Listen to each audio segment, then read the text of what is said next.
Move to West Virginia, they said. It'd be fun, they said.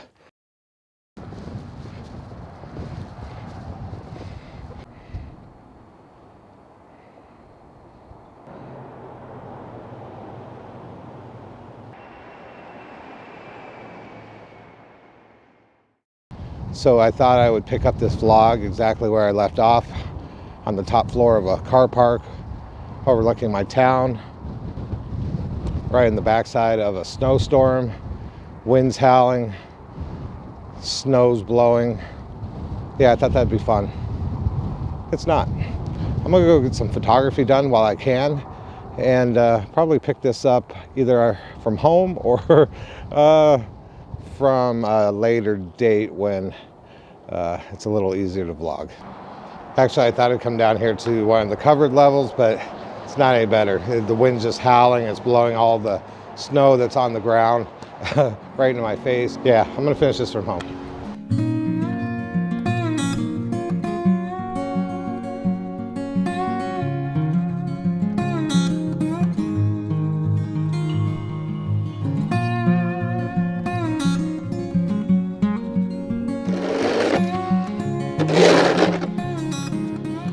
Whew. Heart attack snow. That's good enough. I'm probably gonna have to do this in a couple hours again anyway. Move to West Virginia, they said. It'd be fun, they said. No, I'm just kidding. I absolutely love it here. But as I was shoveling my driveway and my neighbor's driveway, I got to thinking, winter photography is just absolutely amazing. And now that I live somewhere where we have all 4 seasons to photograph, I think winter photography is my favorite. But I was thinking, is anybody really going to want to buy a print and hang on their wall of a beautiful but cold looking snowy scene? Maybe, maybe not. That's probably a question for another video, but I'd still like your comments down below. You know, let me know, what do you think? Whew. Much warmer in here than outside shoveling snow. So if you saw last week's video, you saw me downtown, my city center, shooting some of the historic old buildings we have here.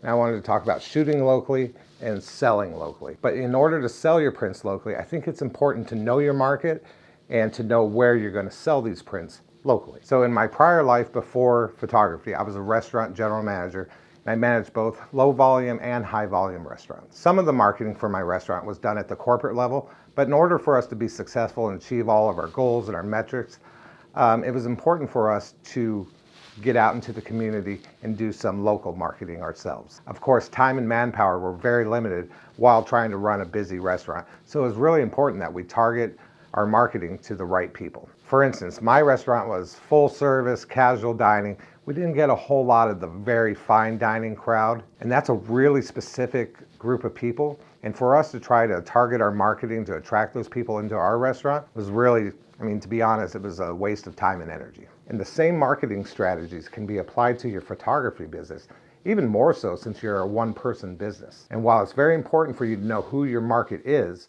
I think it's equally as important to know who your market isn't. So one example of knowing who your market isn't is your fellow photographers.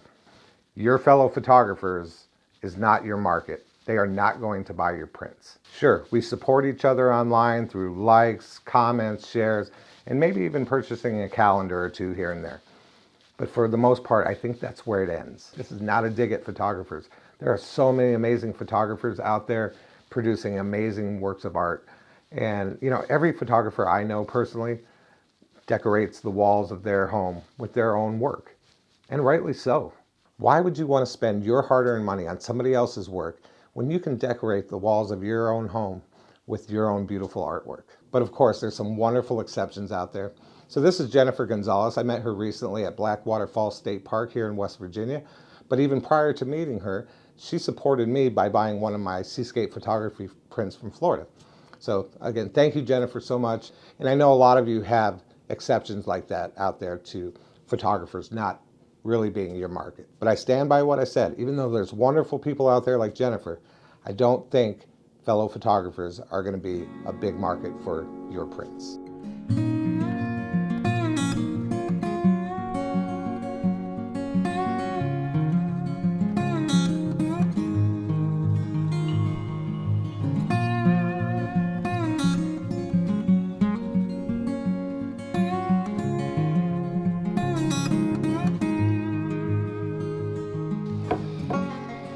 I've actually lost track how many times I've had to shovel this driveway this week. 4, 5, I don't remember. It's been a lot though. We had 2 inches of snow left on the ground from the last storm. Yesterday we got another 7 inches of snow. It's been absolutely amazing. For those of you who are just tuning in, this is not just a snow shoveling channel. I actually do a little bit of photography. So I am going to shovel this driveway hopefully for the last time this week. It's supposed to be much warmer next week. While I'm shoveling the driveway, I will show you some photography that I actually got done over the last couple of days. Some shots from the top of that car park at the beginning of this video. And then I was actually able to get out yesterday during the snowstorm and got a couple really good pictures, I think. So let me know what you think. I'll put those up on the screen here for you in a second. And then we'll go back inside, warm up, and we'll talk a little bit more about knowing your market, where to sell your prints.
All right, back inside for a few minutes. We've already talked about who your market isn't. So let's talk about who and where your market is.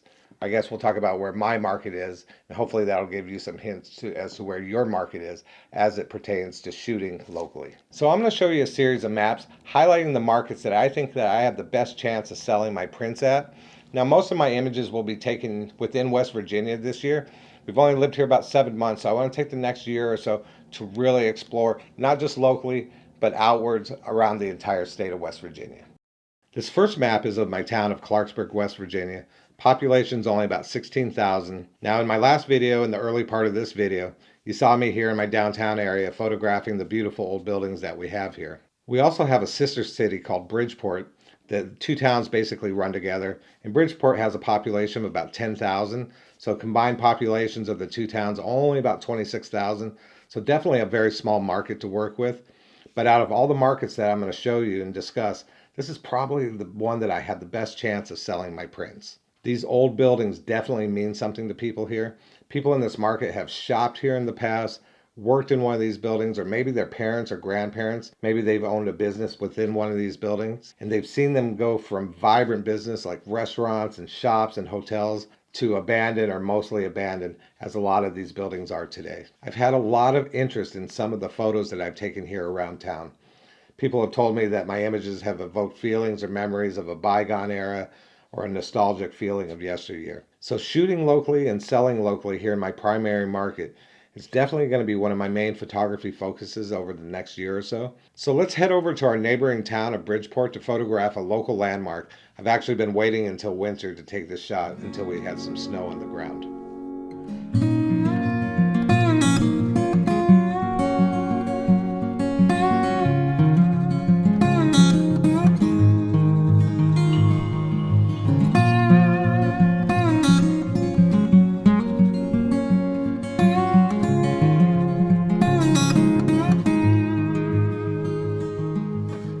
So this is the Simpson Creek Covered Bridge in Bridgeport, West Virginia.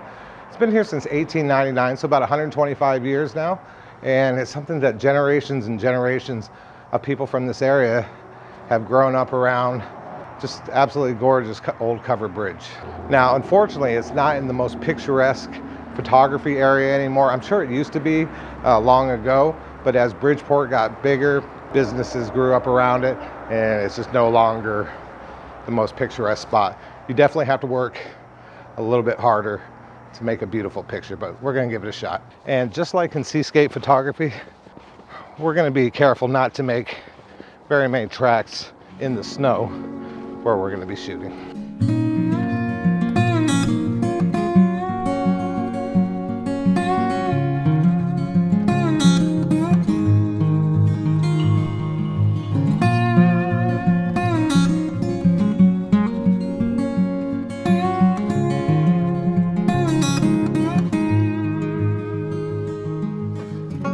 Hey everybody, welcome back. It's a couple days later. I've traded in the beanie and heavy jacket for a baseball cap and a rain jacket. It's been raining for a couple days now. It's melted off all the snow, and it's about 50 degrees warmer than the last time you saw me shoveling snow. So I've come out to Valley Falls State Park. It's about 45 miles from my house. Have these beautiful atmospheric conditions this morning. Low clouds, fog, all the snow's melted off, so these waterfalls are just roaring this morning. So let's get down there, take the shots, and then I'll finish the vlog.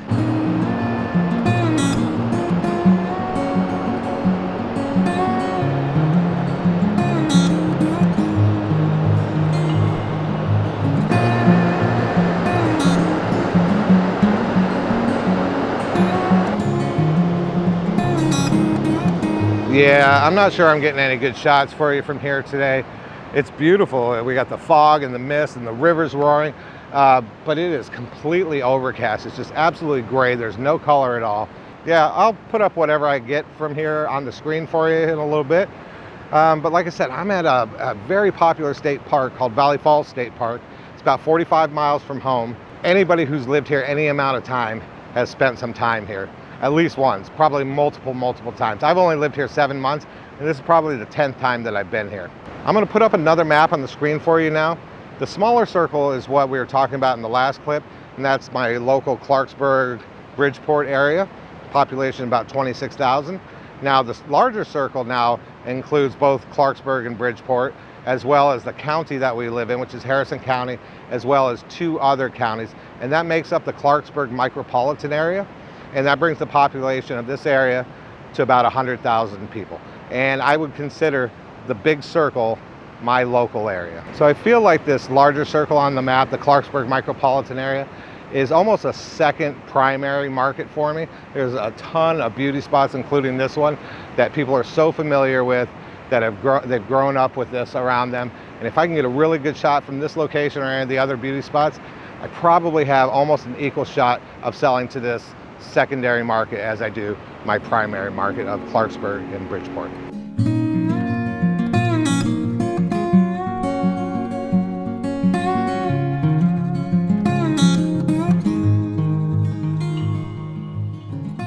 I don't know if I explained that very well. I don't want to overcomplicate this thing. Basically, I feel like I have a good shot of selling my prints to people that live within those 2 circles, those 2 markets, based on their familiarity with the area and the subjects that I'm photographing. It's really that simple. Now, it gets a little harder once you move outside of those 2 circles. So that's what we're going to talk about next. Okay, so my next market is the beautiful state of West Virginia. As you can see on the map, the new market circle is getting quite a bit larger, and the prior 2 primary market circles are getting substantially smaller. And as the market circle gets bigger on the map, my chances of selling a print within that circle start to get smaller. There's a lot of really good photographers here in the state of West Virginia. However, I only follow a couple of them because I don't want to be too influenced by their photography or by the locations that they shoot. There's also a lot of really good photographers that travel to West Virginia, therefore creating even more competition. Now, don't get me wrong, I'm not afraid of the competition, and on those 4 or 5 days of the year that I'm not suffering from imposter syndrome, I think my images stand up against anyone. The real problem is whether the photographers live here in West Virginia or they travel here to West Virginia, they're all kind of shooting the same 5 or 6 locations. And if you Google West Virginia landscape photography, you're going to see photos from the same 5 or 6 locations over and over again. So there's about 1.7 million people in the West Virginia market. The problem is there's about 1.7 million different images from the 5 or 6 main locations for them to choose from. Some of these locations are so over photographed, and I guess rightly so. They're beautiful locations, but as my good friend from England said to me recently, he said, who the hell wants to see another picture from Mamtor? I guess in my case, it would be the new River Gorge Bridge or Black Waterfalls. but I also want to be realistic about what chances I really have of selling my prints within the West Virginia market, as opposed to my chances of selling prints here locally. I guess that's what I'm saying. I want to be realistic about where I have the best chance to sell my photographs. And I do have a good chance of selling photographs within the greater West Virginia market. But some of these locations in West Virginia are so popular amongst the people that live here, I think I have an even greater chance of selling those beautiful locations to people here in my primary market. I will sell some in the greater West Virginia market, but I think my chances are much greater right here locally. Hey guys, welcome back. I think I'm going to wrap this up, but behind me is the Igart Dam. I'm in Igart Dam State Park here in north central West Virginia, about 40 miles from home or so. I just thought I'd come out here today. We had some clouds this morning. Looks like they're starting to clear up though, have some nice breaks in the clouds. I'm running a long exposure right now. And then I'm gonna do some panos of this dam. Yeah, I was gonna do the last two markets that I've been thinking of, and that would be the United States, North America, and then the rest of the world. But you know, I think you get the point by now. I don't want this video to get too long and too bloated. I think you get the point. The farther out you get, the less of a chance I think you have of selling your prints. Now, again, I'm gonna say it one more time, there's always exceptions. I'm very honored to have about 10 of my prints hanging on a beautiful home in Bergen, Norway. I'll put some of those up on the screen as I'm talking here. And that's wonderful, but that is the exception, I think, and not the rule. And it's just not where I wanna put my time and energy into trying to sell my prints. Again, I'm gonna stay local this year. I'm gonna photograph local, which means in my town and the surrounding area around my town, and probably the state of West Virginia as I explore it more. That's where I'm gonna try to sell it. If somebody from outside those first three circles happen to wanna buy a print, even better. Nobody in Ballarat, Australia or Manchester, England is gonna want an image of the Igart Dam. Maybe somebody that moved, you know, down to Australia and wants an image from home, but the chances are pretty slim. All right, I'm gonna wrap this up. Like I said, I don't want this to get too long and bloated. I hate the 20-25 minute videos. If you're still around, thank you very much. And let me know if your experience is any different than mine, or your plan is any different from mine. Anyway, thank you all very much. Hope everybody's doing well out there. Leave me a comment below, and we'll see you again next time. Thanks, guys. Bye.